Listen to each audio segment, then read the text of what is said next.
Now, they might be one of the biggest mobile phone network providers in the country, but it seems Vodafone have got in a bit of hot water recently with a number of reports of serious blunders. Well, here to tell us more and what you need to do if you're one of their 20 million customers is Martin Lewis. Welcome, Martin. Good so morning. where does this stem from? A change in the billing platform? Yeah, the billing and services platforms were merged last year. We don't know exactly when, and ever since then, the number of complaints have ramped up too. Well, to argue it's systemic is perhaps a bit strong, but certainly enormous levels. And I've come out with a warning to tell everybody, I think if you are a Vodafone customer, you should be rigorously checking your bills and checking your bank statements. And as I'll explain in a moment, and if you've got problem with those, I'd then check my credit reference files as well. This is affecting a lot of people. We've had 900 comments so far on our Facebook page. Tip of the iceberg. Tip of the I launched this call last week, and I've been absolutely drowning in the numbers of people. Something has gone wrong. We've seen this before, by the way, with npower, Scottish Power, Co-op Energy, where big companies, as they change their service, change their billing, and the billing systems don't work. That's definitely happened there. Whether Vodafone, this is a complete breakdown or not, I don't know, but it's certainly huge. Now, just to give you some stats, in last year, Vodafone, Ofcom received 3 times as many complaints about Vodafone as anyone else. Those are the latest figures. Pay monthly complaints doubled. The Consumer Ombudsman have warned of increasing numbers of complaints coming to them. Complaining websites are saying Vodafone's number of complaints are a different league to any other mobile network out there. So what are they complaining about? OK, well, let's start it. First thing I do is check your bill. You go onto your bill, 2 big things that are happening there. You're not on the tariff you asked to be on and you agreed to be on, so you could want to be on a £10 a month tariff and you're on a £20 a month tariff, even though you agreed to £10 a month tariff. And the second one is you're on the right tariff, but they're charging you 2 or 3 times the amount that they should be, and 2 or 3 times what you're using. And what do you do if that's you? Well, let's go through the other set of issues first before we go with the fixes. So that's Anne. I was overcharged every month for 4 months. I had to call 4 times each month to get it fixed. I'm going to be leaving, and got in touch with me to say. Next lot is check your bank statements, because even if your bill is correct, your bank statements may not be.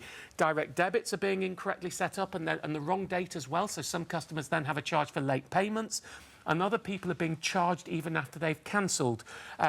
Mary's a grandmother who had a really difficult problem. She cancelled a year ago. She was getting billed. She was on a pension. She couldn't afford it, and some people have ensuing bank charges. So now I'll answer your question. What do you do? The first thing you need to work out, if you found you've got a problem, is how do you want them to put it right? And this is something you should do in any form of complaints. What redress do you want? Now, I would say the key here is we're not talking about compensation. We're talking about putting you back into the position that you would have been had this not happened. So if it's cost you any more money, you want that money back.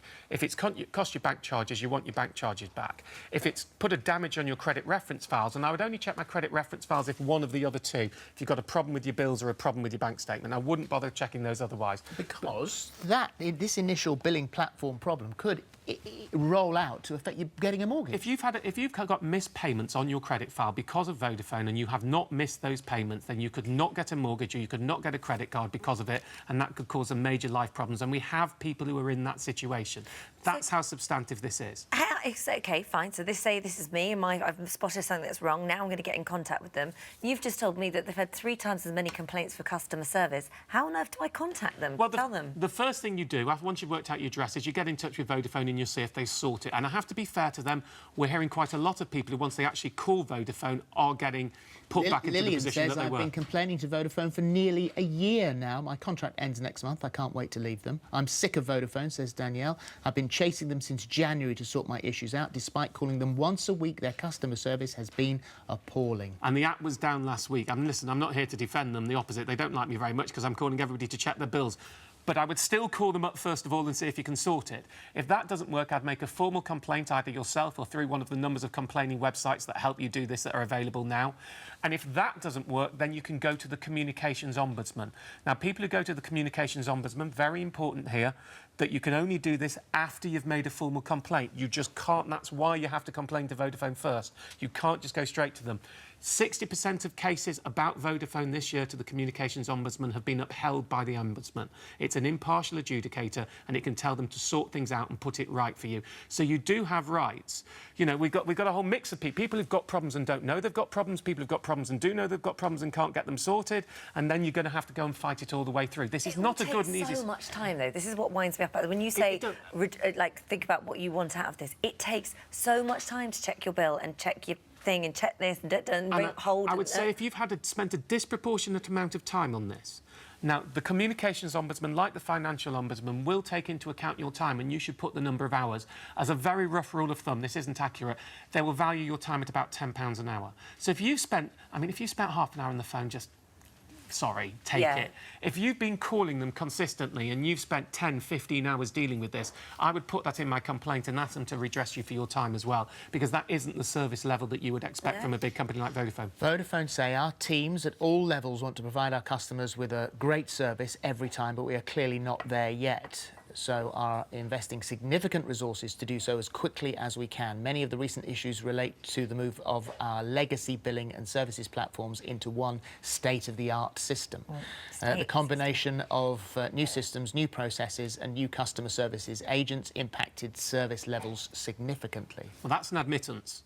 Let's get it really straight. To me, the quote they gave me last week was an apology and an admittance that things have gone wrong.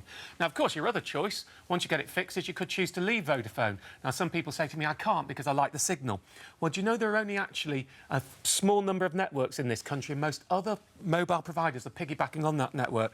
Talk Mobile, Zest4, Lebara and Allpay Mobile all use Vodafone Signal. So if you're stuck with Vodafone Signal but you want to leave Vodafone's billing, you could use one of those. Check out their prices. You might be contracted, though, to stay. You are contracted and you'll need to stay till the end of your contract. But my point is, so many of these people are saying as soon as my contract goes, I'm leaving. Well, if you like the signal, you can keep the signal and leave the company, is my point. But also a couple of great websites, the Bill Monitor and Mobile Phone Checker, which will analyse your bill and then work out who the cheapest provider is for you based on your bill. You give them their login, they go into your account, they read all the data, suck it up, tell the cheapest. Loads of other ways to save on mobiles, but that's for another day.